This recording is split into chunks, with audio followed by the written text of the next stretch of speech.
Well, there's a podcast I watch. I forget the guy's name, but ex-Navy SEAL, bald guy, maybe Sean Oh yeah. is really good. Yes, I listened to one of his. He had on an ex-CIA operative. It was like a 2-part episode. The guy or with like the something. giant, like Hair. bushy hair. Yep.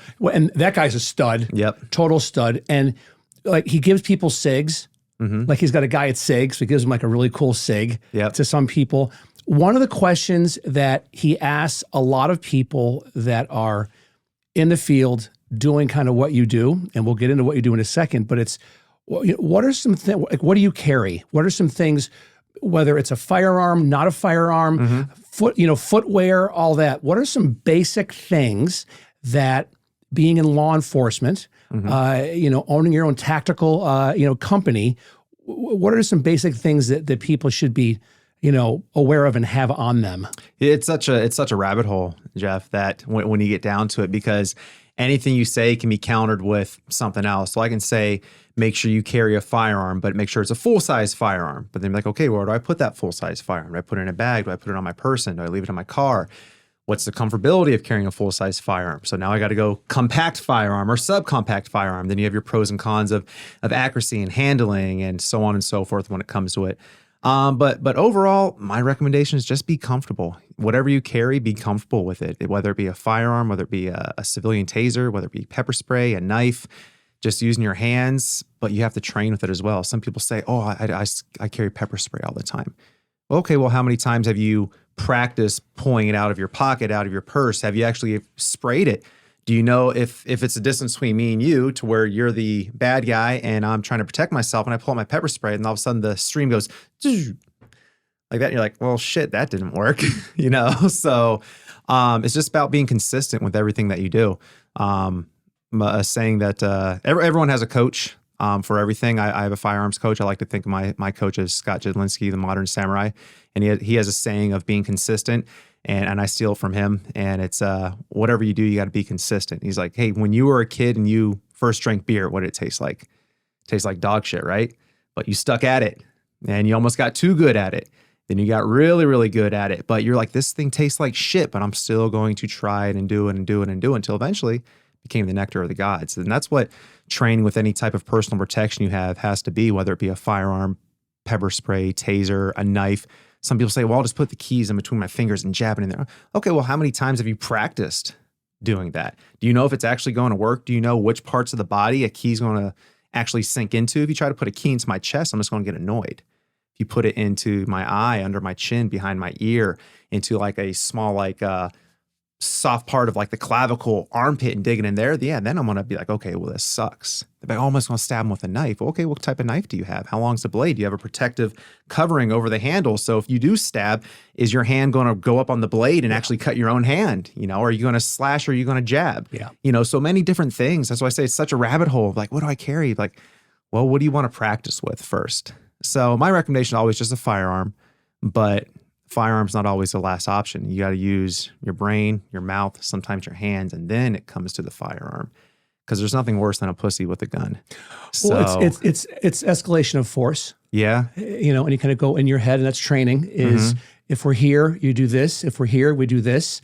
What do you carry? What's your preferred carry? So I carry a Glock 43X. It's a compact firearm. It's small enough. I can carry it on my person. I can carry it in my little man purse. I call it a purse. My wife gets mad at it, even though it's like some sort of EDC bag. It is from Lululemon. I do like their product, and but then again, it doesn't look tactical. It's just a shoulder strappy cross chest thing. Versus there are companies out there that sell fanny packs like that, but they look very tactical. They have like tourniquet holders on the outside. It just looks very multicam brown. You're like, oh, that guy has a gun. They're like, oh, that guy has cosmetics. I don't care what the hell they think. I have if I carry a gun there, I carry a gun in there. But the 43X definitely fits well in there. If I'm feeling a little bit like I want to carry more of a full size, I'll go to a Glock 19 or a Glock 17 or a Glock 47. They're a little bit bigger than the 43X, easier to handle. But then again, you come with a bigger firearm.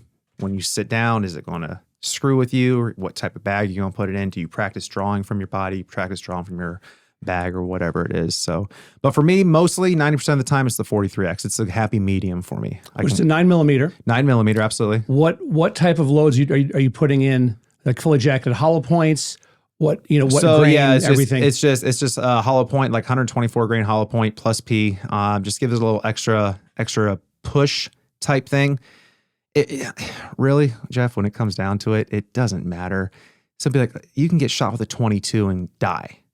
You can get shot with the crappiest 9mm, 380. Doesn't. Oh, I have a 45 or a 40 because I'd rather have you get hit with a cannon than with a pebble. Like, okay, let me shoot you with this pebble and let me tell you how does it feel. Okay, because I tell you, if you put one between the eyes or I put enough of these pebbles in you, which I'm going to do, then it's definitely going to do the same effect, versus can you control the recoil of a 45 or a 40? 40s, especially in Glocks, are very notorious for malfunctioning if you put like a weapon light on it or something like that, which I recommend as well. So, like I said, it's huge rabbit hole for that stuff. But 9mm, that is like the happy medium for everything, especially for me, and I love it. I don't carry anything else. Let's back up now that we've kind of set the tone for everything and talk about your resume a little bit, as much as you want to share, up to owner, operator, CEO of Raw Tactics. So I've been in law enforcement since 2005 out here in Las Vegas, and I've worked a lot of different details, patrol. I've worked with our canine unit, not as a handler, but as, a bite toy for, I'm going to say boy. One of those Kongs? Yeah, a bite toy for a few years. I worked with the gang unit a little bit, terrorism liaison. I was a field training officer, department training officer. Now I'm assigned to a full-time SWAT team out here, have been for, if you count my reserve years, it's going on 10 years so far as a SWAT officer, but as full time, this is my 7th year full time, and on that team, they have a couple titles. There is titles. I help with the training. I'm like the training guy, and I'm one of the guys that if shit hits the fan, I'm one of the guys, depending on who's on, who's off, who gets the call to help put people into place to solve said problem. So looked at as a leader on the team, I would hope. At least I think I am, but I would hope that the guys think, and the bosses definitely put me in that position as well to, hey, you know what, get this problem solved. So which I definitely appreciate. In 2019, started Raw Tactics. Raw kind of the story of the name. Before I get more into the company, Raw Tactics is it's a little bit funny. Years and years and years ago, a detective worked with us. He was a big jiu-jitsu guy, judo guy, black belts in both, real badass. He retired and moved to Arizona. And his name is Alan. My name is Richie. But we got invited by a real estate company to come do a self-defense seminar. Just like, hey, can you guys come do this? We know you guys are fighters, blah, blah, blah. Can you show us the little things? And we're like, after we did it, we're like, well, maybe we should do something with this. And I was like, yeah, it can be cool. We can go around and give like self-defense seminars and stuff. We work well together, we're both instructors. And Richie, R.A. Allen, so Raw. And then I was like, how about just like Raw Tactics? And he's like, Raw, like R-A-W? I was like, well, it could be just like, no, like Raw, like R.A. Richie Allen, but Raw, like, hey, it's like raw, like this is like raw material. And then he really didn't want to do it too much. He was just really busy. Detectives was really busy. And I was like, well, I want to stick with this. Last name's Arnold. Still could be Raw Tactics, R.A. Then I started going along the aspect of the Egyptian god Ra. And I was like, I'm going to go with it. I'm going to go with this thing. Oh, I like this. I started reading up on it, and Egyptians worship a lot of gods, Ra being one of the most important to them. They call them like deities or something like that. And reason being is that they believe that Ra brought them life. They brought them the sun. They brought them good health, and they protected them from, the darkness and evil and everything else. And the story says that when night came, Ra would battle the forces of evil who would try to prevent the sun from coming up, hence killing mankind. And so I was like, ooh, I like that. Hence, hey, I'm going to give you the tips, the tricks, and the training to help you battle evil if it does so far, come near you, in order for you to live another day or, see your kids, protect your family, protect your loved ones. So I started going down that angle when it came to that. But yeah, we do CCW permits, we do personal defense, we do self-defense, personal instructions, group classes, law enforcement, military, security, and we actually have a really good time. We travel a lot when it comes to this. Last time I traveled, they say a lot, but last time I traveled was in June. I was in Ohio. I got invited to teach at a tactical conference out there for a week. So that was really, really cool, really, really cool teaching out there, a bunch of different officers in Ohio. And So that's kind of it in a nutshell. Doing it part-time until I retire, in 3 years or so. So it's not a startup when I retire, and then hopefully it's already snowballed into something that I can do as my second life full time. And you're also the people you have that you work with, are ex or current law enforcement, military. These are all guys that are that have honed skills. Absolutely. Right? Yeah, absolutely. The assistant instructors I bring out assistant instructors. I don't bring out range safety officers. They come out because they know a lot about the tactic that we're demonstrating, whether it be firearms, whether it be CQB, whether it be CCW. And I tell these guys before the class, like, hey, don't look at them. Say you're my secondary instructor, my assistant instructor. Be like, hey, if Jeff comes up to you and starts critiquing you on something or giving you advice, don't blow him off because he's not the guy on Instagram or he's not the guy on YouTube. Like, this dude knows what he's talking about. If you're not listening to him, then you're stupid. Yeah. I bring these people out for a reason for the specific classes that we're teaching. And they do have current military, current law enforcement backgrounds as well. I have a friend who does our CCW permits. He's a retired LA County Sheriff's Office SWAT guy. He's an older guy, but he has his not necessarily claim to fame, but a good story for him is that his last day on SWAT before he got promoted to a supervisory provision was the Hollywood Bank shootout. So he was there on scene during that, and I'm privileged to be working with him as well. And he does our CCWs under the Raw Tactics name as well. So, but yeah, our instructors are very qualified in what they do, as well as certified. There's a whole difference between qualified and certified, but I like to go with qualified. Agreed. So let's talk weapons for a little bit. Yeah. If I wanted to get a shotgun, home defense, what would you recommend, and what accessories should I get with it? First thing, I'd get some ear protection. So you fire that thing inside your house, you're gonna blow out some eardrums, possibly, maybe a little bit of exaggeration, but you're going to definitely get that wee, wah, wah, wah, type thing. But just go with a brand name. Mossberg's great, 12 gauge shotgun. It can be pump, it can be semi-automatic. It doesn't matter. As far as ammunition, I don't know too much about shotgun ammunition, but I would just go with anything that says home defense. Home defense usually means lower recoil, which means less kick, could be less of a boom, easier to handle. And I would just go with a buckshot. Buckshot being, like the little marbles that go out that maybe there's double-aught buckshot. Yeah, it's like 15 to 20 of them in there. Some people say, well, can you do bird shot? I'm like, yeah, but if you're anything more than 10 yards away from someone, it's just going to be like annoying to them. They're like, shit, that hurt. Yeah. But it's not going to do any type of damage, may or may not stop them. And a slug, you better hit them. Otherwise, that thing's just going to keep going through and through all these stucco walls inside your house, so on and so forth.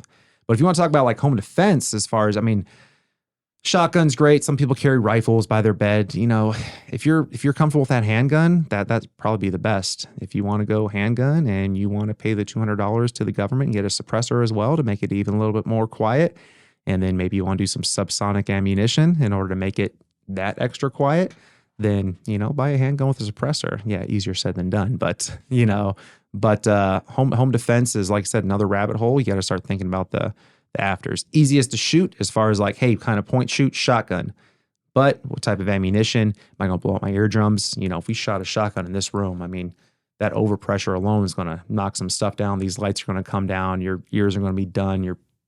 It's bad news bears. It's not good. But then again, be like, well, I would exchange that for my life. Okay. Well, absolutely. Then yeah. And then what about, this is something I've done before, is walking through and knowing the angles in your house. Yeah. And if an intruder is there and right. in the room with one of your kids, and if they have a knife to your kid's throat or a gun to your kid's throat or whatever, things like that. Well, which are heavy things to talk about, but it's better. My feeling is that let's have these conversations, right. and hopefully you never have to implement what you're talking about, right? Rather than no one talks about it at all, and it does happen, and you have absolutely no training, no nothing, and then people get hurt. That's a great point. I have a realtor class that's approved by the Nevada Real Estate Commission. It's called Don't Be a Victim, Realtor Safety. And we talk about that. It's good for 5 hours of continued education for realtors or anyone in the real estate field. And we talk about those hard questions, those hard things to think about. And I'm like, hey, think about these possibly uncommon scenarios, hopefully. But at least if you're thinking about it, you'll have some sort of answer. And you don't have to have an answer now, but at least you're already thinking about that process. And maybe you have a situation in your head and you call your friend. I'm like, hey, Jeff, I was thinking about, what would happen if someone broke into my house and went to my kid's room, was holding a gun to their head? And you're like, Richie, what the fuck is your problem? Well, what would you do? And then maybe gets you to think, and all of a sudden we start collaborating on ideas. And I'm like, yeah, that's a good idea, blah, blah, blah. But point being is you definitely have to be ready for a situation like that. As unprobable as it may be, it's still possible. I harp a lot on possibility versus probability. Is it possible that a meteor can come strike the earth right now and kill us all? Absolutely right. Absolutely. Yeah. But probability 0.000000000, and you help reduce the probability of something like that happening at your house by having home protection, upgrading your house with the proper accessories, whether it be some sort of tint on your windows or laminate film on your windows that helps prevent it from being broken open, reinforcing your frame on your front door. Something as small as putting little screws or little devices behind sliding windows, slider doors. Then like, oh, okay, well, they'll just break the window. Okay, put a laminate on there. I'm not going to endorse any companies, but there's plenty of them out there that sell this protective film. It can be tinted or clear, and it definitely doesn't stop, but prevents someone from breaking that window right away. You can take a baseball bat to a window and hit it 5, 6, 7, 8 times, and it'll stay in place. And obviously that depends also as how strong your frame is and how strong the house is. But everything out here with these cookie cutter houses, they'll hold up. And at least you'll be like, hey, what is that noise? Last thing you want to do is be behind the power curve. As simple as it may be also, home alarm. Is that home alarm going to go off if a door opens or whatnot? Is that going to buy you the time to get to your kids, get to your room? Do you have some sort of evacuation plan or safety plan? Hey, is it 1:00 in the morning, the alarm goes off? Okay. Where is your bedroom at? Where is your kid's bedroom at? Where's your safe room at? Do they know to come to you, or are you going to go get them? Are they old enough to comprehend that? Are they going to be scared? Are they going to cry? Are they going to stay in their room? This is stuff you have to talk about with them as well. And when I talk about safe room, it doesn't have to be a, $1 million concrete, 2-inch thick or 2 foot thick concrete walls with, safety doors and monitors and all this other stuff. Like, no, it just needs to be a room that can lock. A room that can lock. And usually it's a master bedroom closet, maybe. If you have a walk-in closet, put a locking door on it. And inside that safe room, I recommend you have a safe that is bolted to a wall. Inside that safe, you have a firearm. You have a cell phone that has prepaid minutes on it and a charger.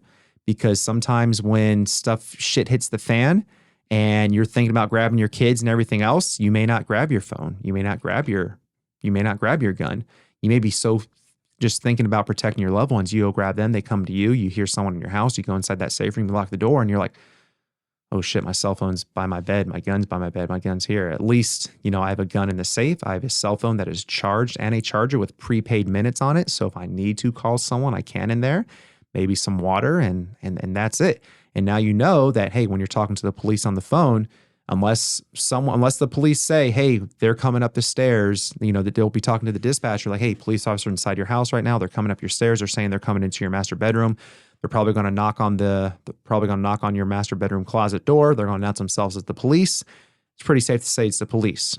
Anything besides that, anyone trying to kick down that door or anything else, man, you're probably shooting at that point, protecting yourself because there's no one going to be in your house. So you have that extra layer of security. So when we talk about that worst case scenario of, someone holding a gun to your kid's head, well, let's try to avoid that as best as possible by having these plans in place.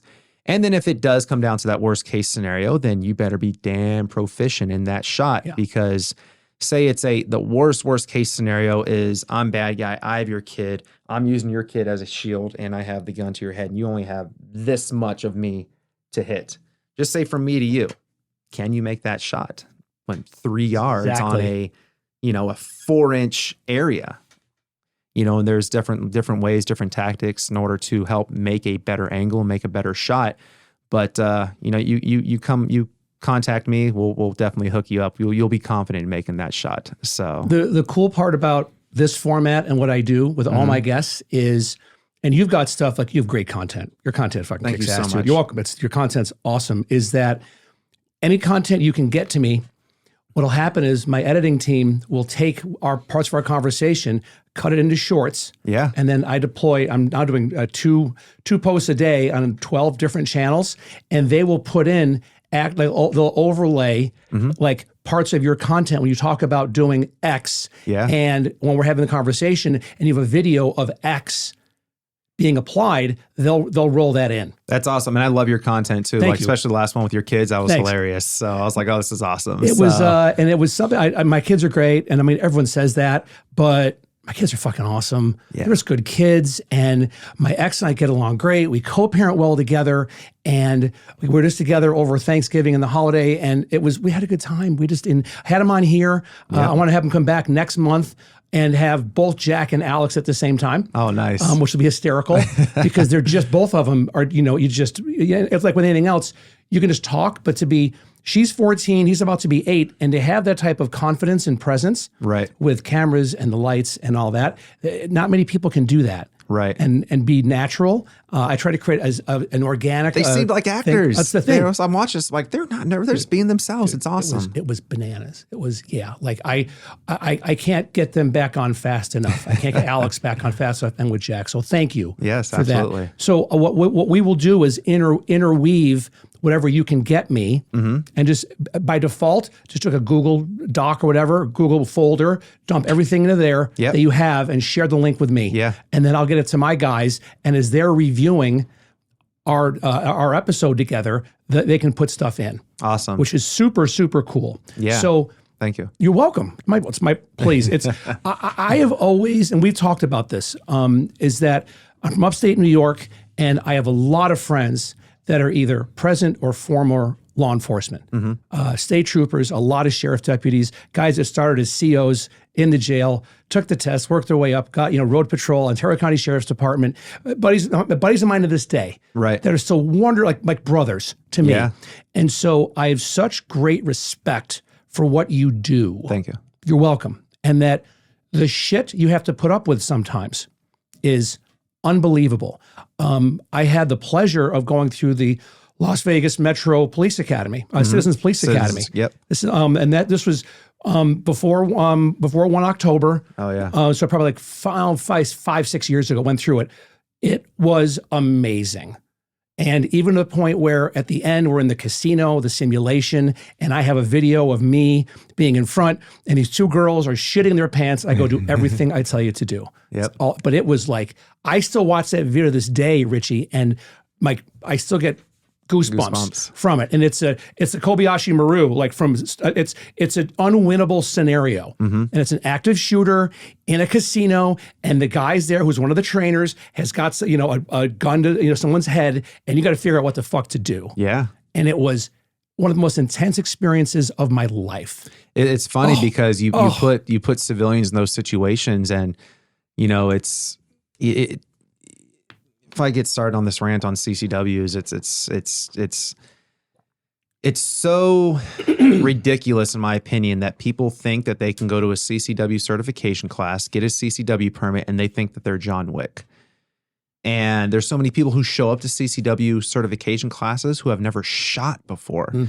We had one last month, and as soon as we're done with the classroom portion, all that other, administrative stuff, we go up to the range and we start to qualify. And I'm like, okay, this should be really easy. 3 yards, 5 yards, 7 yards, few rounds here, few rounds there. And they're like, I've never shot a gun before. I don't know how to hold it. I'm like, why are you here? Dun, dun, dun. Yeah, exactly. Like last thing you want with someone with a gun is to be a liability. You want to be an asset if you have a firearm when it comes to it. So with that being said, if you want to be an asset, say you're walking around Fashion Show Mall and an active shooter kicks off as a civilian, what do you do? And it really all depends. Is your family with you? Who's more important, civilians or your family? Well, I would say your family is. I'm just going to get my family, get the hell out of there. And I have a firearm to protect myself and my family in the event that there are multiple shooters or that shooter does find their way towards us. And then I need to do what I need to do to protect, myself and my family.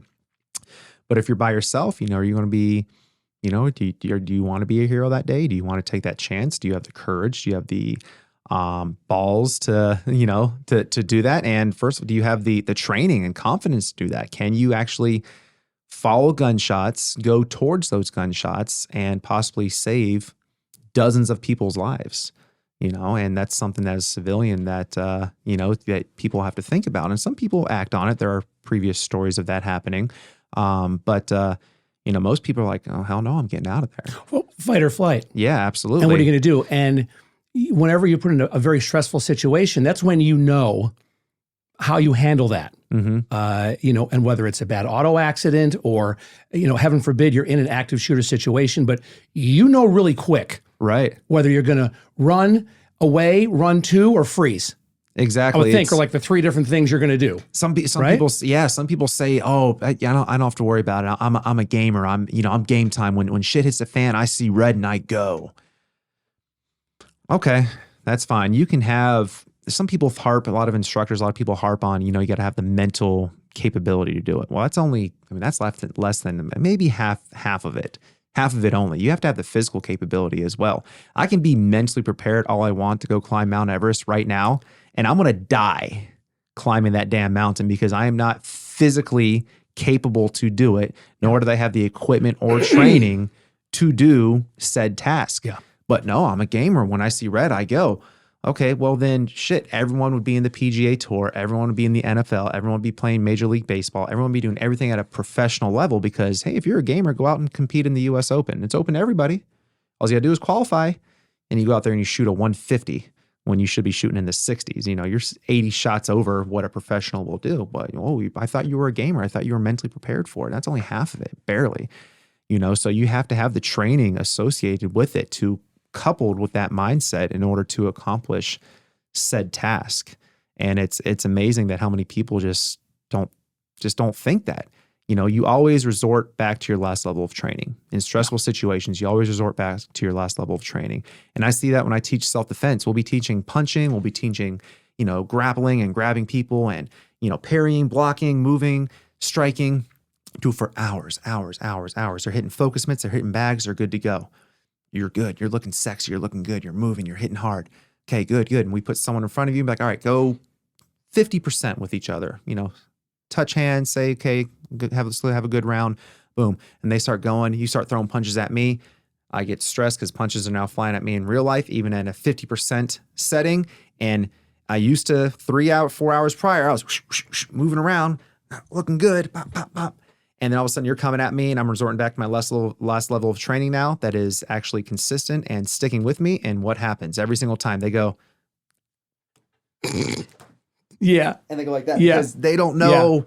Yeah. They don't know how to do it. It's not actually programmed in them. It's not consistent. It's not that, you're tasting beer for the first time, analogy.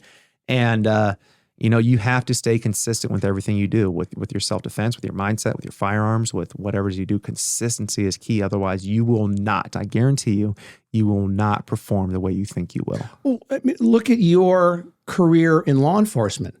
How often in law enforcement are you training? Oh, every day. Right? Every day. It's always something. It's my routine, if anyone cares. I'm married. I have 2 kids. I have a 6-year-old. I have an 11-year-old. I have a full-time job with the police department where I'm on a full-time SWAT team on call 24 hours a day, 7 days a week. And then I have raw tactics as well that I do on what I call off days. Or if I take a day off call, then I'll run some business with raw tactics.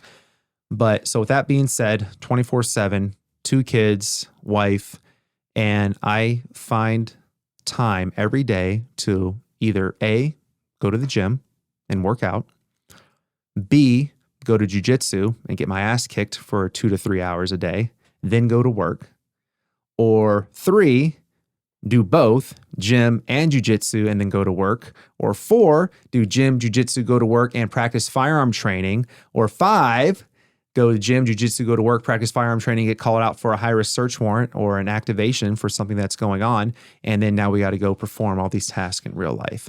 So my wife's great. My kids are great because they allow me to do what I do. But for a law enforcement, it just can't be a job. A lot of these people who join the academy now, they're like, oh, well, I was working in Starbucks yesterday, and I said, let's give this cop thing a try. And I'm like, that's you don't have the right mindset already. It has to be a lifestyle. Some people say, well, don't take your work home with you. I agree to a certain extent.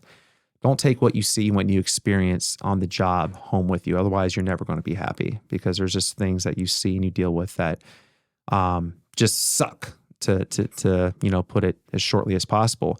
But if I keep that with me when I'm at home, then now my home lifestyle is going to suck. My kids are going to suck. My wife is, well, I shouldn't. I'm hearing it as I'm saying it. Wife's going to say, Careful, my friend. I'm hearing it while I say it. My relationship with her is not going to be as good as it is.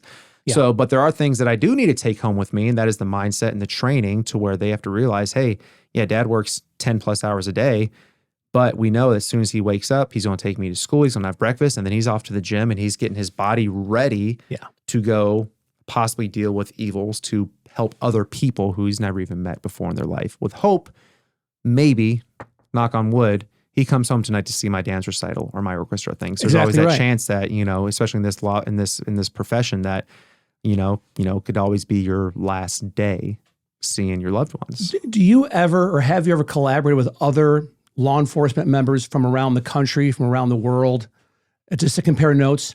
Yes, absolutely. So usually that happens in training courses that I attend. If I go to a training course that is outside Nevada, it's in a different state. Usually some of them are international police courses. Some of them are just, United States, police. But it seems like it's always the same problems, just different city. The international ones are definitely interesting. Back when I used to be a master taser instructor for Axon, which is taser, we would always go to their headquarters and we do training there when I was an instructor for them.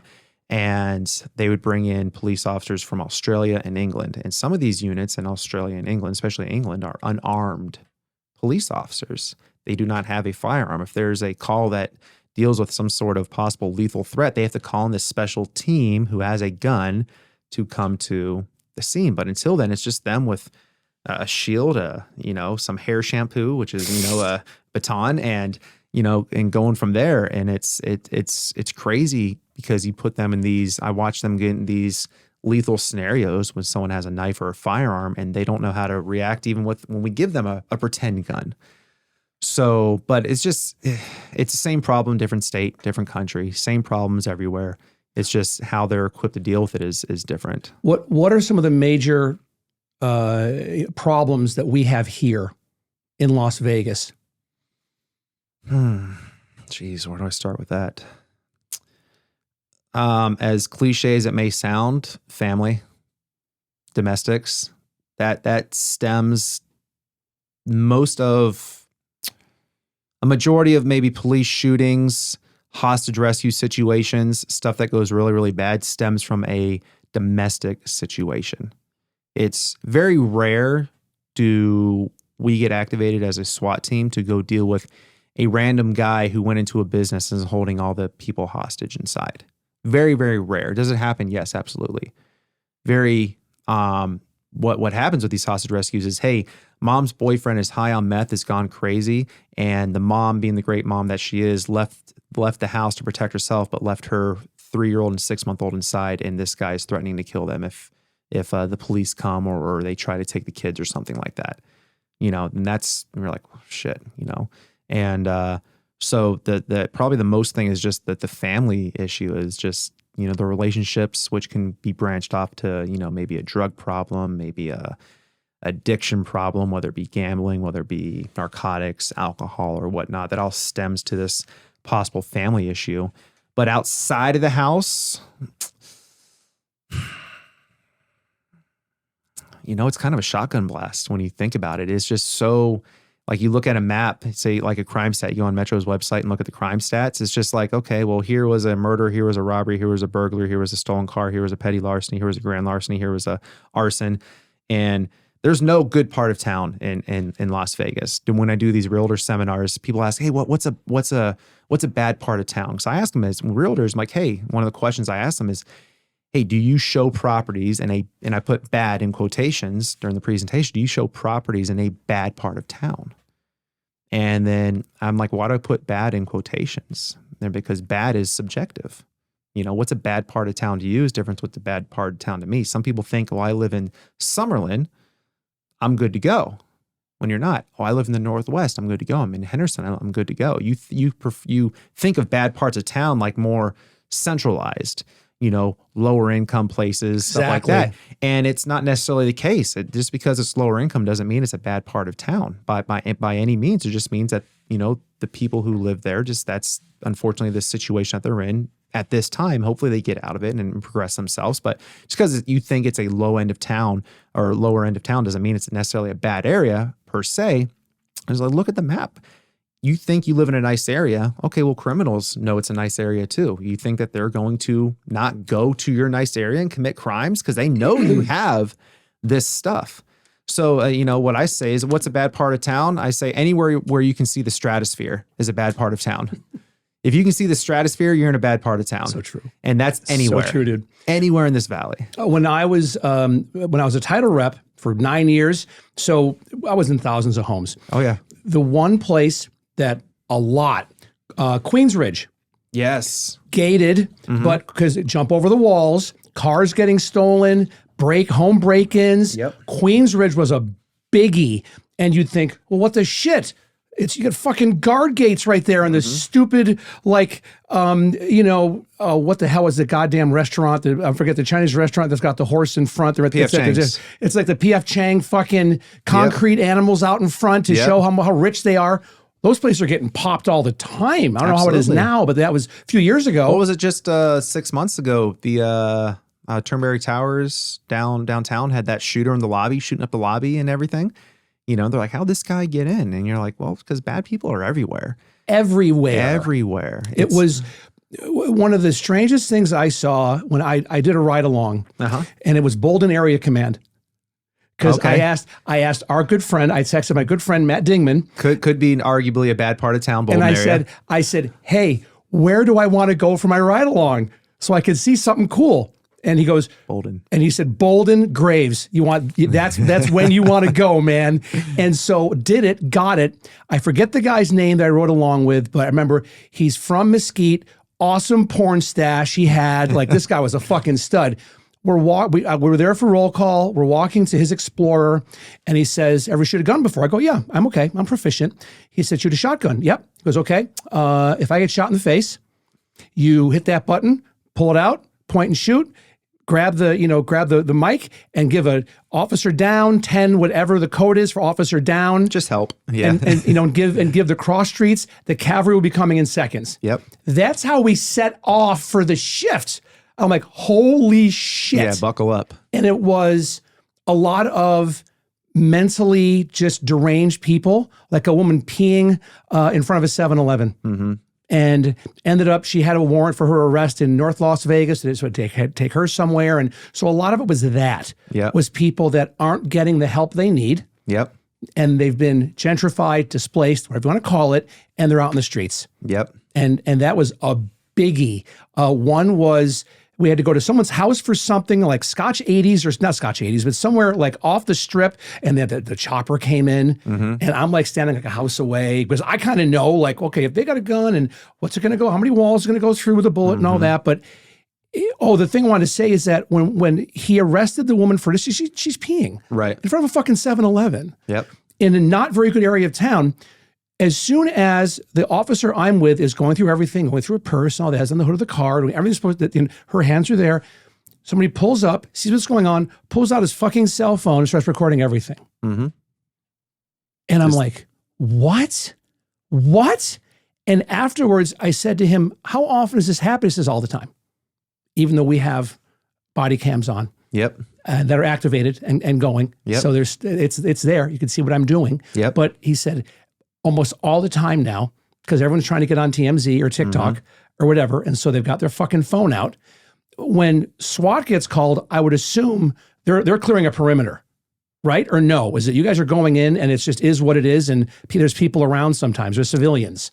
It depends on the situation. Usually the patrol officers do a really good job at blocking off the perimeter and kind of containing. That's one of their responsibilities when we're being activated, is that they have to control the scene. Let's focus on A and keep B, C, D, E, F, G, at a distance, which would be the general public, so we can focus on said situation, and then the SWAT team can come in and deal with said situation appropriately. The training you go through, and again, having gone through the Citizen Police Academy, I can, as close as I can, sympathize to what you do. But let's look at 1 October. Yeah. Where the training was, and it was something like someone went somewhere to, like, it was in India, there was a mass shooting, and instead of them going in, they waited for a negotiator, they waited for SWAT to show up, whatever. It's like a 3-day ordeal. And a shitload of people got killed that didn't have to. And whomever was the sheriff then brought that back to here. So when 1 October happened, and even when I was on my thing in Boulder, he was like, if we get a certain call, it's all hands on deck. And everyone goes to this one spot. Absolutely. And that's kind of what happened 1 October. Yeah, absolutely. Yes, it was a it was a different event, to say the least, being activated for that, because one, the officers on scene at first were unsure where the shots were coming from. They didn't know if it was happening at the concert itself, if it was coming from across the street. They had no idea that it was an elevated shooter at the time. But we had no idea. I remember that night, without getting too much into it, I was sitting at home before we got activated, and I was laying in bed, and we get the call out, to be activated to respond. It's an active shooter at Mandalay Bay, being route. And I was like, okay. So, I tell my wife, she's like, oh shit, be careful. But she's getting texts from her friends, and they're like, hey, is Richie going to Route 91? And she's asking me, you going to Route 91? I'm like, what the fuck is Route 91? I have no idea. I didn't know there was a concert. I didn't know it was a country concert. I didn't know what the hell Route 91 is. Like, no, I'm going to Mandalay Bay. I don't know what Route 91 is. Never heard of it in my life. But that's what it was. And, it was definitely a all hands on deck experience. All the agencies within the Valley worked very well together to solve said problem. Mandalay Bay was handled accordingly. Surrounding businesses, surrounding casinos were handled accordingly by our teams and other teams as well, because they thought that there were active shooters in their casinos as well. But it just ended up being, what we call ghost calls or something like that. Just people running and saying, hey, someone's been shot or blah, blah, blah, and people freaking out. And then there was the search warrant that was completed at the suspect's house in Mesquite. So, which was something that our team did as well. So we went after. Really? Yeah. After it was all said and done, our team went to Mesquite and served the search warrant on his house. And being inside his house was definitely an eerie feeling. So how so? Just the fact that what he did, and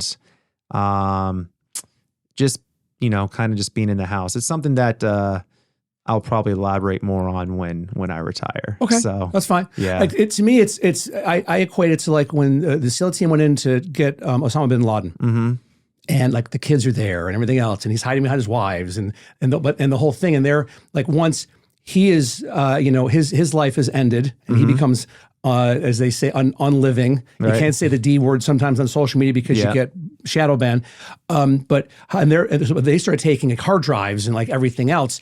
And I mean, again, I don't want you to ever say anything that you don't want to say, but was there stuff there that was like, oh boy, or was it just a normal house? It was a normal house. Right? It was definitely a normal house.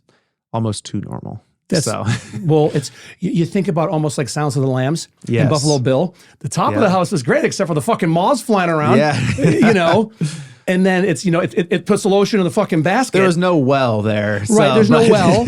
Well, and I mean, he had how many thousands of rounds of ammunition did he have?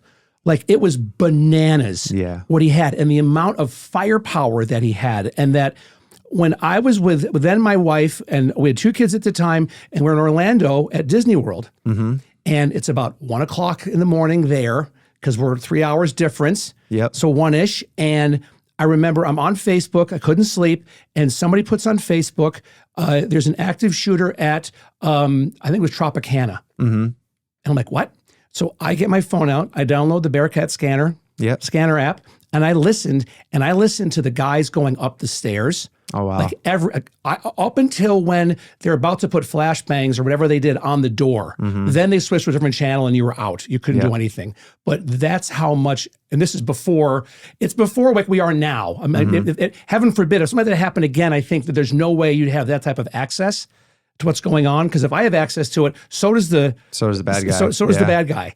right? And so if you're reverse engineering, like, you don't want to have that happen. But I remember listening to it going, holy shit, that these guys ran, to the threat. Right. And I mean, I had Philip Ulrich, who he was shot, in a coma for days. He still has fragments within centimeters of his heart was on. And a wonderful story about how the officer that helped him loaded him and two other guys in the car and said, let's go. Yep, let's go. They Let's straight go. to the hospital. Yep. And thank God they go to UMC. Yep. If not, he would have been gone. Only trauma center, level, whatever it is, trauma Level center, 1, yeah. level 1 trauma center in town. Yep. And how you believe, God, Allah, whatever you believe in, but there's something out there. And it's like how everything was handled Yep. by the training that all of you have and had, and how he was shepherded, to a level 1 trauma center and lived. Yeah, it's great that training that these officers have. No matter how out of shape or what you think about officers around town or whatnot, whether they be patrol officers, no matter what department, they all have the same mentality. That's why they're there, and that mentality is to help people and to save lives. Whether they're being the exact replica of it, of being fit or whatnot, that's up for debate. But when it comes down to it, it's just something as simple as, hey, get in my car and driving you to the hospital. It's just being in that mindset to other than, oh my God, what's going on? What do I do? Just making a decision and going with it. And that training and beyond is what I take that I've had from the past 18 plus years in law enforcement, and I put in the raw tactics. And that is what I share with you as well to help get you into that mindset to make the right decisions in that split second time in order to not only make the right decision, but to be able to act properly with it. Been a part of lots of major events in the 18 years, been shot at, tons of high-risk search warrants, hostage rescue missions. But 1 October is definitely one that is up there that will always stick with me. Being on scene there at the Mandalay Bay, at other casinos, being in Mesquite. And then another one would be the riots during COVID. That was another thing that was just crazy. And then when the Metro officer was shot outside the Circus, we were just down the street and we had info that there was a dead officer, and we rushed there and he's being loaded in, and luckily his life was saved. But just the chaotic scene and everything that's going on with everything, and then the manpower, the resources, and the information that was given to us, and the collaboration between police officers and security officers and surveillance footage to come together, and all the officers that they're trained to put that package together within an hour to locate a general area of where the shooter was, and then for the SWAT team to get that shooter who shot the cop was just amazing. But yeah, just numerous things that some people say, oh, you should always, write a book or do something, or, I'm like, every cop writes a book, everything. Do a podcast. Yeah, do a podcast. You probably. Do a podcast, my friend, and I'm happy to help you with it. So I would you do a podcast where you bring your friends in and just have conversations. Yeah. And there's no scripts. There's no fucking questions ahead of time. And That's maybe because I'm talking right now, about to have a tequila sponsor. Oh, nice. So like in a couple of months, love to have you back, and we'll have somebody here making little margaritas for us, and you have a couple of drinks if you want. But it's having a forum like this right is now unprecedented, because 90% of podcasters stop after the first or second episode, and I've done 40 episodes so far this year. Killing it. Thank you, and I love this. Like, this is my thing. This is my jam, and Absolutely. I love it, because now, no longer being in the real estate sector, I can now bring in whoever the fuck I want to. Yep. Your and show. I'm self-financed. I don't care. I know it's going to monetize really soon next year, but it's having organic conversations with people that you could do. Yep. But also, these people need to be vulnerable. Yeah. And that, you set up some parameters before the cameras roll to go, hey, what don't you want to talk about? Right. Please let me know. I want to respect you. It's all about consent. Whether you're dating or you're on a podcast, it's all about fucking consent. Absolutely. Consent. And 100%. so I want you to be the most authentic, comfortable you when you're sitting across the table from me on my podcast. Absolutely. So if you do the, Raw Tactics podcast, with Richie, awesome. You want to get people that from here that are, or also if you have people coming in, because I remember back when I went to the police academy that there were people from all over the world coming here to train. Oh, yeah. All over the world. Well, when you get them to come in, find it ahead of time and go, hey, I have a podcast. Would you mind coming on? Yeah. And get some guys that are bobbies in the UK Yep. to come in, or in Australia or India or South America or wherever in the world, and have them come in. Dude, no one's doing that. That's a phenomenal idea. No one's doing that. Run with it. And I'm happy to help. Mental note. Dude, that's you're talking about your favorite things ever. Talk about bonding with another person. Yeah. Like, holy shit. And the information you're sharing is unbelievable. And it's a global perspective or national. Somebody can come in from Nashville or whatever that you know of, and that they're law enforcement there and they're here for training, just to talk about this is what we do. Right. Yeah, it's actually a phenomenal idea. Like I said, everyone's writing a book and everyone's doing a podcast, but something specific like that, phenomenal idea. When you've got a niche that this is your thing, and it'll take some episodes, but you find your voice. Oh yeah. And you just find out, like, there'll be 4 or 5 questions you kind of ask every guest. And it's not written down, but it's in your head. Right. And you know the right time to ask it, or if it's appropriate to ask that, and you just do that. Richie, no one's doing that. Right now, no one's doing that in the podcast world that I've seen with consistency. Yeah. That you shoot like an episode a week. Yep. And then you're dropping an episode a day, a short form episode a day. You bump it up to 2, and next thing you know, it goes. And it becomes a great way to educate people. You want to give away as much information as possible, because most people aren't going to do it. Right. So never be afraid of like, well, they're going to copy me, or they're going to take all my stuff and do my own like Jeff Fargo tactics. Not going to fucking happen. Not going to fucking happen, man. Never. And so the more you give away, the more you actually, the less you talk about, if you did one, the less you talked about raw tactics, the more people are going to want to click on your bio and what you're doing. Yeah. See, because I want to know more about this guy. What does he do? The information was unbelievable. It's amazing talking about the niche, like you said. Like, I look at some of the first like YouTube videos I did, and I'm like, oh man, they're cringy, right? Yeah, I was fucking cringy. Yeah, I was like, it wasn't that bad, but it was pretty bad. And I was like, but then we get into it now. Same thing. Like you said, you find that niche, you get that kind of groove, and and you go from there. So didn't you say you were in a commercial or so? You have like a really cool video. It was for some like. Was it I don't know if it's a gun manufacturer or something, but you're like rappelling out of a helicopter. Like, isn't there some like really cool video on YouTube? You talked about it when I went for the training with Marianne and with Matt. Yes, there was it was a commercial. There was a company out here that I won't name, but did a stint for them. It was a commercial for their concealed gun holster, and that was really cool.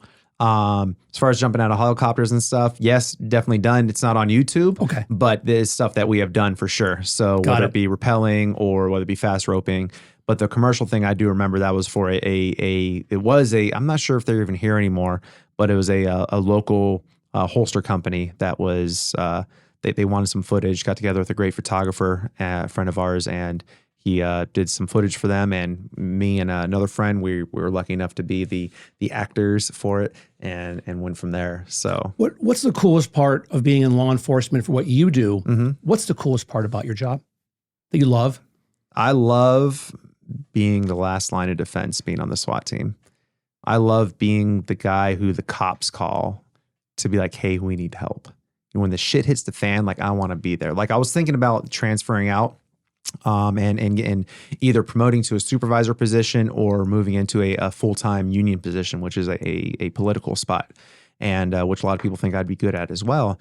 And my wife tells me, she goes, yeah, you do great in whatever you choose. She's supportive in that way. When wives are too supportive, it almost is counterproductive. I'm like, no, I wanted an answer. I want you to actually tell me what to do. Don't tell me I'm gonna be good at whatever I do. I know I'm gonna be good at whatever I do. Give me some constructive criticism. Yeah, tell me like, no, do this, do that, do that. And I'll be like, you know what? Never mind. That was actually bad advice, but at least you helped me. But no, she does great. But she says, you definitely have the FOMO, the fear of missing out.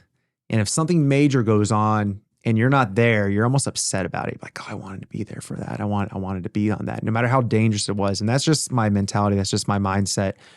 So the coolest part would be the last line of defense. And maybe that stems from when I was a kid. Ghostbusters was my favorite movie of all time. I had like proton packs and, you know, costumes and stuff. Stay Puft Marshmallow Man. Oh my God. Even when he exploded, I was like, that stuff looks good. So it's like a s'more. Yeah, exactly. Yeah. But it was like, hey, who are you going to call? You know, it's Ghostbuster. Who are you going to call? You know, if I've always wanted to be the person to be like, hey, if we need something done, give Richie a call type thing. So that goes from law enforcement to be like, hey, we need this high risk search warrant done. Hey, call Richie and his team and he'll make sure that it gets done, or whoever's running the show at the time. You know, hey, I need X, Y, and Z done. Oh, Richie can do that. Oh, hey, I need CCW certifications. Hey, I need shooting tips. I want to learn how to clear a building. Oh, call Richie with Raw Tactics. He can hook you up. He can definitely hit you with that. So that's the definitely the coolest part to me. And it's like I said, it's that mentality, it's that mindset. Going back to 1 October, you know, when I tell kids at the academy this, it's funny to say kids because I feel like just yesterday I was, you know, I'm almost 40 years old. I'm not that old, but you know, I joined the academy when I was 21, and you know, I was a kid back then. And there's some people in the academy now who are that age, but I tell them when they ask about, you know, 1 October, I'm like, hey, you know, I kiss my wife, you know, hey, you know, we'll see you later. I hop in my car, hop in my truck, and driving lights and sirens to Mandalay Bay. And I'm thinking in my head, hey, active shooter, you know, patrol officers are going to handle it. Security's going to handle it before we even get there. And, but then as we're en route, we're getting information like, hey, no, there's numerous casualties and, all this stuff. And this is still an active scene. I'm like, holy shit, we're like 10 minutes into this, 15 minutes in. This is still going on. Like, oh my God. And there was lots of different information that was coming out that ended up being unfounded, like, you know, numerous shooters, IEDs, all this other stuff, you know, at different casinos. And I'm thinking this is, like you said earlier, like that Mumbai terrorist attack. You know, like, this is like, hey, there's a terrorist attack. There's at the Mandalay Bay. It's here. It's there. So I'm thinking in my head, okay, process what we're going to do, what we're doing on scene. And it was weird with the mentality thing is that as all the worst information that can be given to you is coming out, some people would just be hitting on the brakes and slowing down, but I pushed my foot down harder. So it's like, holy shit, I need to get there to help said problem. You know, kids in the back of my mind, wife in the back of my mind, even text my wife, hey, this sounds really bad. Just let you know I love you. And that was the last text I sent to her. And, you know, she says, you know, she got that and she started just bawling, just crying. And I understand, but I want to make sure that I put it out one more time. Hey, let the kids know I love them. I love you. It just sounds really bad. If I just don't bother me, let me focus now on said tasks so I can come home. Mind be it was 18 hours later, but when I came home, but it was definitely that night. But as bad as that may sound, that's what I love to do. I just love just it's not bad. Being give yourself some grace. There's nothing bad about what you just said. So I would tell you as your friend, there's nothing bad about having pride in being the guy. Mm-hmm. Like, I'm from New York. And so the best thing I could tell somebody, if you're like, Jeff, I need this. Oh, I got a guy. Yep. I got a guy. Mm-hmm. Hold on a second. Here's his phone number.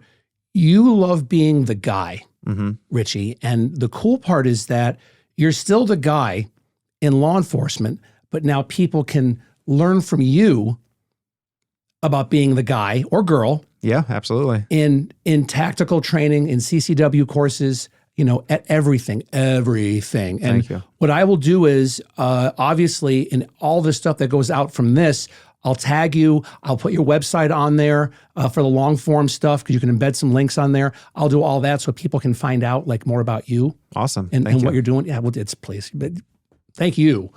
I want to talk a little bit about more with law enforcement and being the guy. Mm-hmm. What are some of like top 5 things where you were the guy or part of being the guy?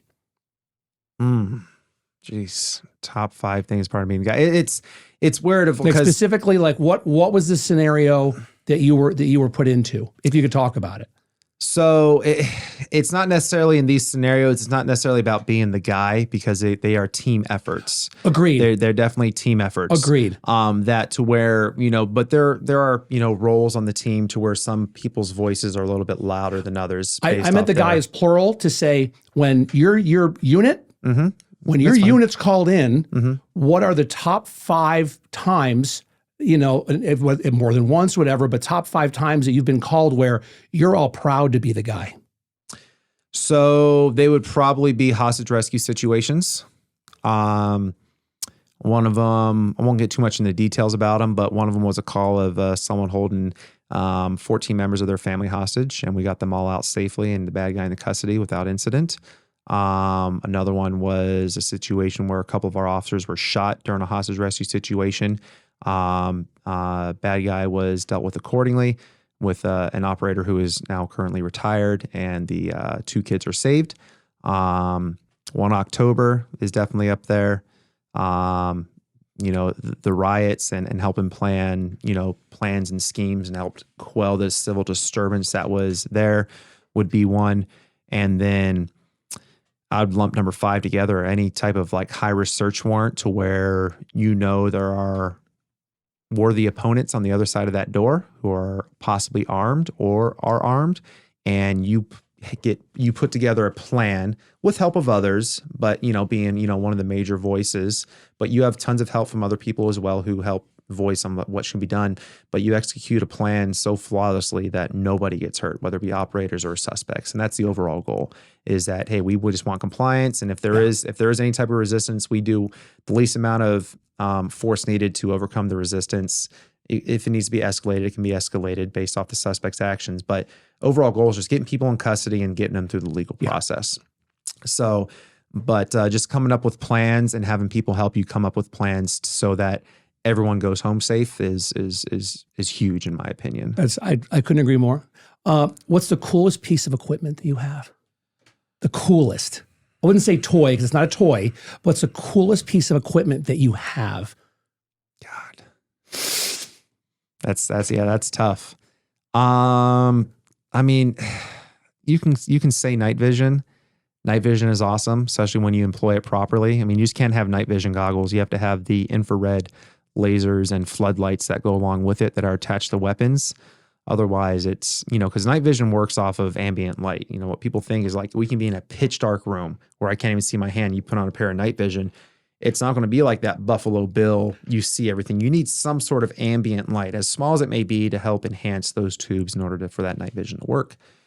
So you need some sort of infrared floodlight or infrared laser to, if it is a complete dark area, to brighten up an area. So there is nothing cooler than being in a pitch dark room and having a tool on our rifle that can have an infrared floodlight that lights up the entire room like it's daytime, and you see the room like we see it now. But if you're sitting across from me, you see absolutely nothing.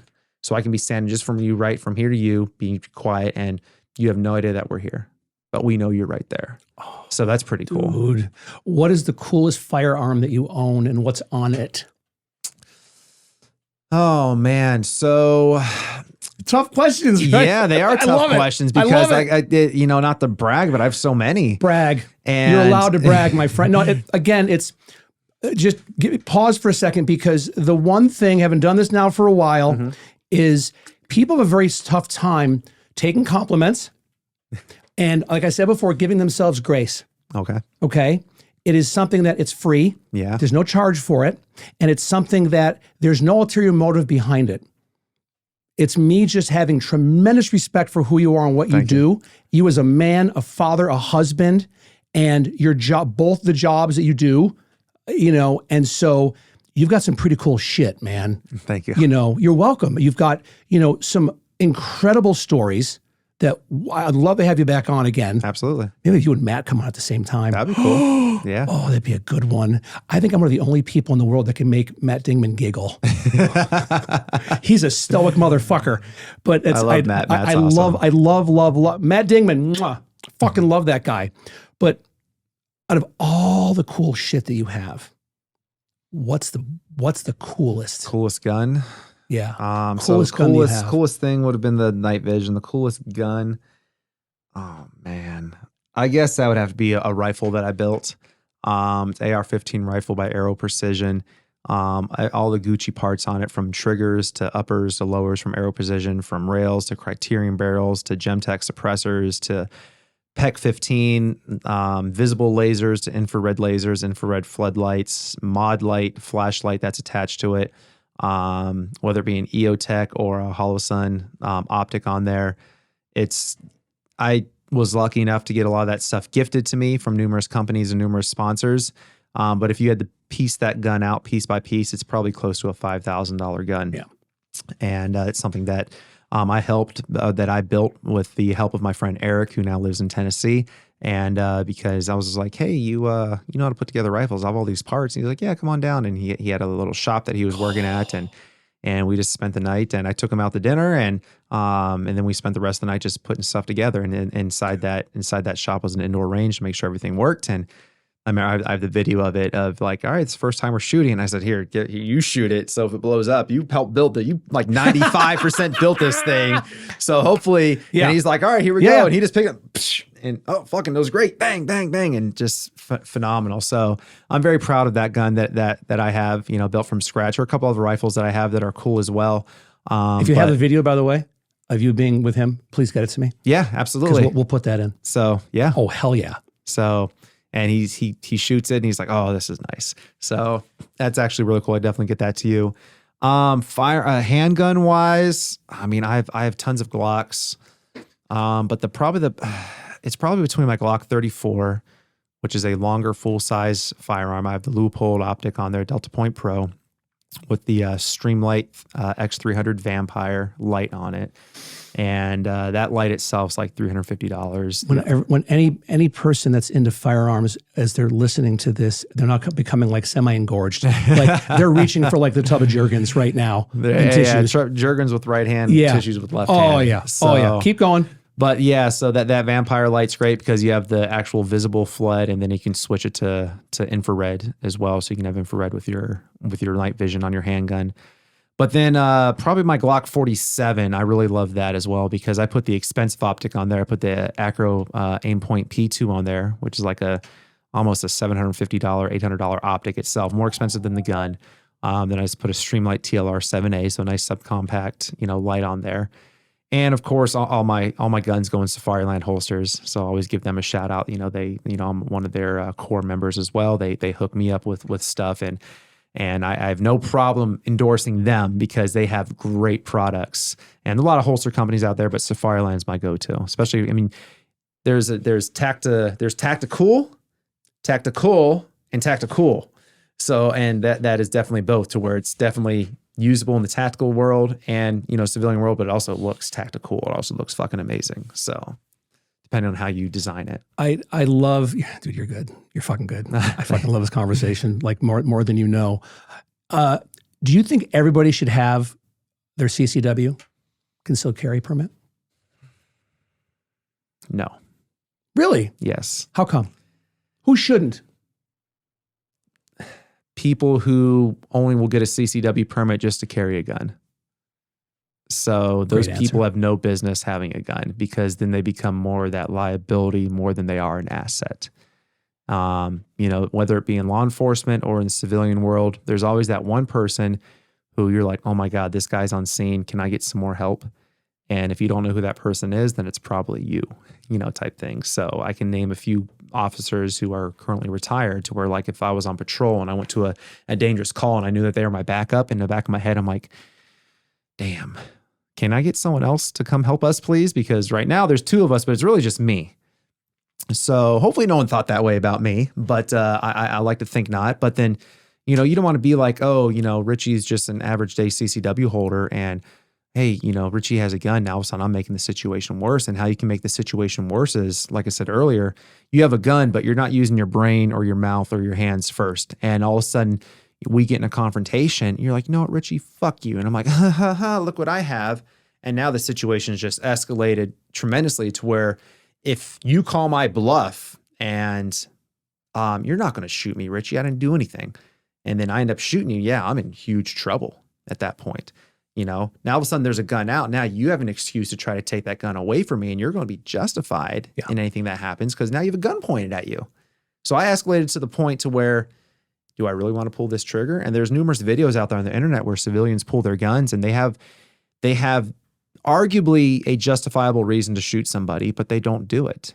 And then they end up either getting their gun taken away, or something happens to where they never had the right mindset that, hey, I have a gun, but can I actually pull the trigger and possibly take someone's life? And that's a huge thought. That's a huge, weight to bear of taking someone's life if you have to. And, it has to be a decision that's made properly because there can be huge consequences, obviously worldwide consequences, and it doesn't have to be a gun. I mean, you saw worldwide consequences from an officer who put a knee on somebody, and obviously I'm downplaying it, but when it comes down to it, it was a knee on somebody's body. Didn't shoot them, didn't stab him, and there was just a knee on a body, and there was worldwide consequences for it. So, you scale that down to just, your own personal bubble, and you have a firearm and say you don't use it properly, you don't know how to use it, now all of a sudden you're that liability. Now you can possibly be held criminally liable, civilly liable, and go to jail, prison. I don't do well in prison. Okay, You're too pretty. I'll be holding someone's pocket in a minute. You're way too pretty. Me. Yeah, please you're way me. too pretty for prison. Fuck yeah. So as far as everyone, if you have the right mindset and you want to be a asset and not a liability, and you want to actually put in the training, then absolutely yes, get your CCW. But if you're just getting it just to get it so you can carry a gun, but you have no idea how to use it, then no, there's no business for you getting that CCW. For someone that has their CCW and they should be putting in the time to train, the time to go to the range, how often should someone be going to the range and shooting? How often should they be taking some type of, say if you were the, firearms czar of Clark County, and there were certain edicts that had to be followed if you're going to get your fucking CCW, it's just going to get taken away. Yeah. How often should someone go shoot? And then also, how often should they go for training, and what type of training should they be getting? So if I was king for a day when it came to that, putting down how much someone should shoot is tough. So if I'd say if you're the first time picking up the gun and everyone had the time and the money, I'd say at least twice a week until you can pass a stringent, is that the right word? Stringent? Complex, not even complex, a more difficult qualification to show your proficiency. Because right now, the way it is from 3 yards, 5 yards, 7 yards, I think it's like 30 rounds or something like that. No time frame, no nothing. All you have to do is hit the silhouette, center mass. Some instructors I know don't even count the rounds. They're just like, yeah, we did it. You're good to go. But it doesn't matter whether you hit center mass, you hit the shoulder, you hit the groin, you hit the face. As long as it's just on silhouette. Is what it is. And what I would really change is the qualification part of it. And I would make it to where you have 2 times to pass it. If you fail the first time, the instructor will give you a remedial for about 30 minutes, 45 minutes, hour at the most, and you have the second time to pass it. And if you don't pass it, hey, come back to the next class. And if there was a CCW class, I would focus more on the actual, well, I don't know if I would say that, focus more on the actual training, because you should already have the training before you get the permit. So the class itself shouldn't be, hey, I'm going to teach you how to shoot. It should be like, hey, I'm just making sure that you are competent enough to carry a firearm concealed. But then there's another rabbit hole when you go into that, because a lot of states now are switching to constitutional states to where they think it's unconstitutional to have a CCW permit. Or, me as a state, I can't tell you, Jeff Fargo, hey, you need to get this permit to carry a firearm concealed. And you're like, bullshit, it's my Second Amendment right to carry a firearm whenever I want, however I want. You can't tell, I don't need a permit to carry this gun concealed. And a lot of states are switching to that more constitutional mindset of like, hey, you don't need a CCW permit in order to carry, which is good and bad. It's good because, it takes away just all the BS of CCW stuff, but it's also bad because now that there's just everyday people who can carry concealed, which is their right. But there's always 2 sides to every argument. Agreed. And they're like, well, they should go through a CCW class, but really, like my 6-year-old can pass a CCW class. Well, that's the thing. What training should people be taking that Raw Tactics even has? But what's some of the training that's just every month, every quarter, annually that people that have their CCW should be taking? They should be practicing drawing the firearm from wherever they will be carrying it, whether it be on your body or in a bag. It needs to be a timed qualification, X amount of rounds in X amount of time in a certain hit zone, because you're in a very, very low stress environment. So 0 being no stress, 10 being the most stress. when you're doing a CCW qualification, you're taking a test technically. So there's a little bit of stress, maybe 2 to 3. You could be outside, it could be hot, it could be windy, you have instructors looking at you, you don't want to look stupid, you don't want to waste your money. So the stress is building, but nothing to the point to where, hey, your life is in danger at that 10. So if you can perform these tasks, drawing from a concealed position, showing proper fundamentals and handling of the firearm, and firing the firearm in a certain amount of time in a certain designated hit zone consistently, more than 30 rounds from different yardages, maybe shooting on the move, maybe shooting backing up. So a drill can be, hey, if you want your CCW permit, the first thing you have to do is draw your firearm from a concealed position and deliver 3 rounds center mass to the A zone in 4 seconds. You're like, wow, that seems really, really fast. That means I got to get my 4 rounds. You got to figure, for just the everyday person, a second a round. So I'm already at 4 seconds. He wants me to do it in 4 seconds, but I still got to get the gun out. That's going to take me at least a second. So I'm at 5 seconds. But it's amazing with the proper training that you can get, not only from us, but from other places as well, that you can fire in 3 seconds. You can fire at least 6 rounds, at least from a concealed position. So you're getting the gun out quick, you're presenting on target, and you're moving that trigger finger and having good grip on the firearm in order to where you're delivering 6, 7, 8 rounds in 2 to 3 seconds, which is definitely can be done, and it is done. It's on our YouTube. We do it. I do a drill. I call it just we call it a Bill drill because it was invented back in the 70s or 80s by this guy named Bill something. I can't remember his name. But it's 6 rounds as quickly as possible, whether it be from a low ready position or from a concealed position or from a holster, and as quickly as possible. And the standard is 2 seconds. So 6 rounds in 2 seconds. So you're blazing fast, and you're supposed to be doing it from a concealed or a holstered firearm. So my hands are free, buzzer goes, I draw real quick, and then 1, 2, 3, 4, 5, 6. And that's about the cadence of what you're shooting, the 1, 2, 3, 4, 5, 6, if not a little bit quicker.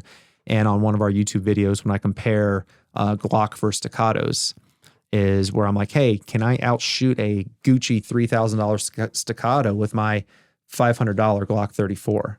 And I do. So, and the point of that is it's the shooter, it's not the gun. You make the gun doesn't make you. Yeah. But the point being, going back to that Bill drill, is that I didn't have a holster for that staccato at the time. So I started from a low ready, which means guns pointed at the waist area of the target. And on the buzzer, you rise up to center mass and you fire 6 rounds as quickly as possible in that A zone. So A zone is like a 6-inch by 8-inch box, nothing bigger than that. So center mass. And I did it in like 1.26 seconds or something. 6 rounds in less than 2 seconds, less than a second and a half.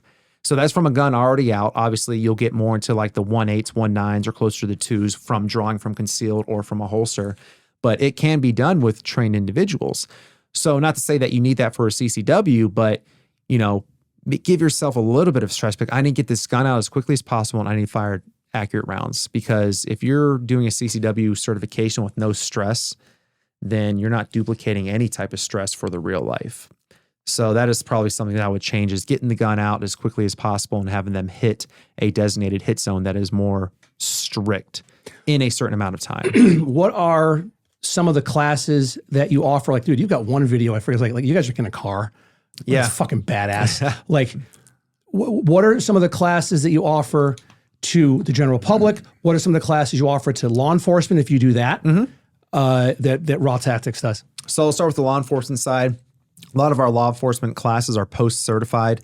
POST stands for the Police Officer Standards and Training. It's the Nevada POST. It means that these lesson plans that I've created have been approved by the state of Nevada Police Officer Standard and Training, and police officers get accredited training hours for attending these classes. Kind of like how realtors do with their continued education and everything else. Police officers need to have X amount of training hours a year according to the Nevada POST.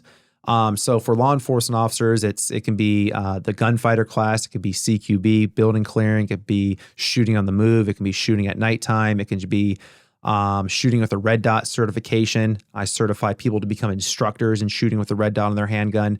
So those are the post-certified classes are there. We have a high-risk vehicle encounter class where you learn how to shoot from inside a vehicle and outside a vehicle. What parts of the vehicle are actual pieces of cover, which means that it will stop bullets, and what pieces of the car are just concealment, which means it can hide you, but it actually doesn't stop bullets. Can a car door stop a bullet? No.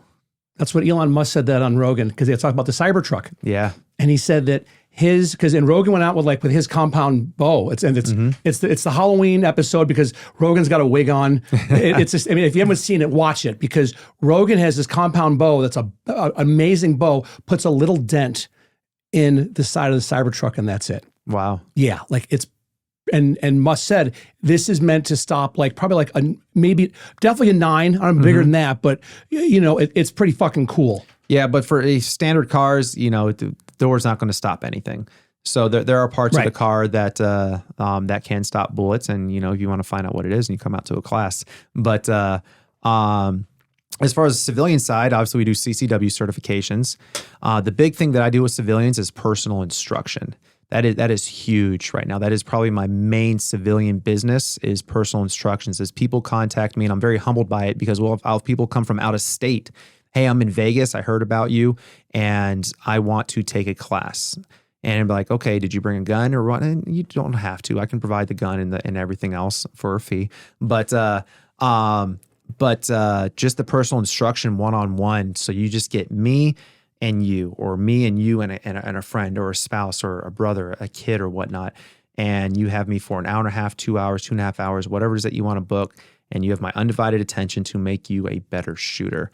And that is now coupled with what I call the Raw Tactics loyalty monthly membership program, is where you get either 1 or 2 private sessions a month at a hugely discounted price. You're locked in for 6 months. I don't do a year, I do 6 months. And with that membership program, as well as you get discounts to group classes as well. So if you want to get your CCW and you're a member, CCW class is already cheap, and now you're going to get it cheaper because you're a member. Or you want to go to a gunfighter class, or you want to go to a nighttime shooting class, you're going to get the member price and not the public price with that membership program. And that's something that I just started up last month, and I have about half a dozen people already who have signed up for that membership. And then there's other people who just want to do like that, what I call at-will training. Yeah, I'll give you the call when I have the time, when I have the money to do some training. So the personal instruction is huge. You can email us, text us, get us on social media, and we'll book a personal session with you. But other than that, we also do civilian building clearing. So if you want to learn how to clear your house for any potential threats, we talk about when are the appropriate times to do that and not to do that. Obviously, if you come home and your front door's kicked open, you think there's someone inside. You're like, oh, I took this badass Raw Tactics class. I'm going to take my little Ruger 380 that holds 6 bullets, and I'm going to go hunt for a bad guy inside my house.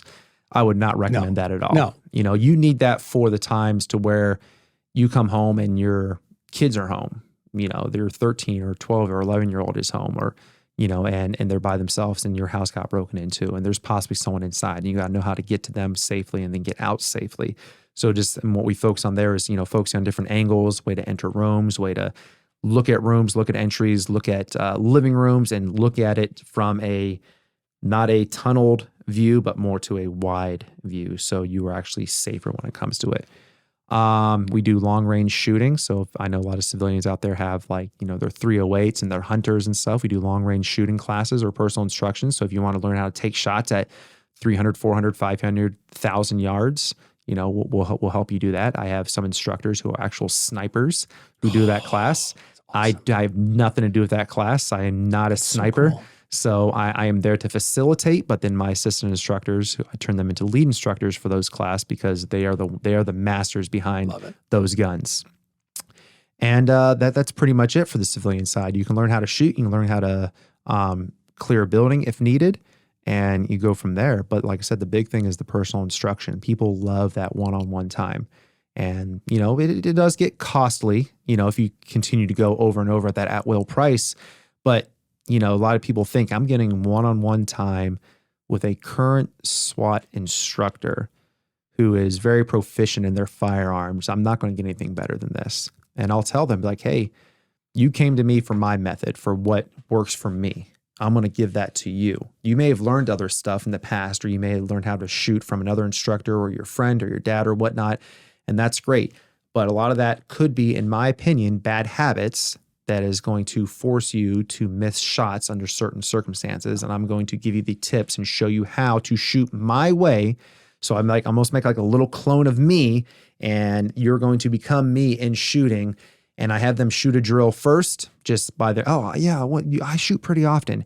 And I say something as simple as, what's simple to me, we stand 10 yards away from the target, and I say, I want you to shoot 3 rounds, and on the raw tactics target, there are 4 1-inch circles. I want you to put those 3 rounds in that circle from 10 yards, take your time. And they are nowhere near that circle. So hard. And then I'm like, hitting anything in a 1-inch area is very, very hard. And I'm looking at them, I'm looking at their stance, their grip, their trigger manipulation. The sights, they're always lining up the sights, whether it be iron sights or the optic. I know you got to be pretty dumb to be like, I want to shoot you, but I'm pointing the gun over there. So I know that your sights are lined up. So I know that you're missing based off your grip and your trigger manipulation. Stance, not so much. We talk about that as well. But and then I give them I have them run it again. I give them a few tips, and they get closer. And then I have them run a 3rd time, and now they're hitting the lines of the dot. And then after the 4th time of me fixing that, they are hitting that dot. And that's within the first 15 minutes. And they're like, oh my God. I'm like, I thought you were, no, I don't say this. I'm thinking like, I thought you were such a great shooter. You go all the time, but, I'm obviously not going to say that, but you're thinking that. But at the same time, you can't blame them because they're there for a reason. Everyone needs a coach, whether it be in shooting, whether it be in life. Everyone should, my wife says this, everyone should see a psychologist. Mm-hmm. Everyone needs to talk and air out their dirty laundry and get an unbiased opinion. Have a therapist you can just dump your stuff onto. Yep. Once a month, once every other month. Absolutely. Like getting your oil changed. Yeah. And that's all, right? in the law enforcement world, it's, you're like a psychologist as well. You're expected to be a police officer. You're expected to be a UFC fighter, a competition shooter, a psychologist, a teacher, and a parent all at the same time, and a marriage counselor all at the same time, which is damn near impossible. But, here at Raw Tactics, when you come to me, you want to tell me your problems, I'll listen to your problems. I'll give you my honest opinion, too. There are some people, they'll talk about their family stuff, and I'll be like, yeah, your husband or your wife is actually right in that situation, I think. Good for you. So, and they're like, oh, really? Why? And they tell them like, okay, well, you want to get back to shooting now? Okay, let's fix your trigger manipulation first before I fix your marriage. I'm not saying my marriage is perfect by any means. No one's is, but let's get out here. You just wasted 20 minutes of your 2 hours talking about this. Come on. We can say, by all means, you want to pay me money to sit back and just chat with you? That's great, but let's go pull some triggers in order to get you better at what you actually came out here for. I want to thank you. When I started doing this in the beginning, it was all real estate, and now I've had the luxury because I'm just all my own to have whoever I fucking want come on this thing, right? That's awesome. And thank you.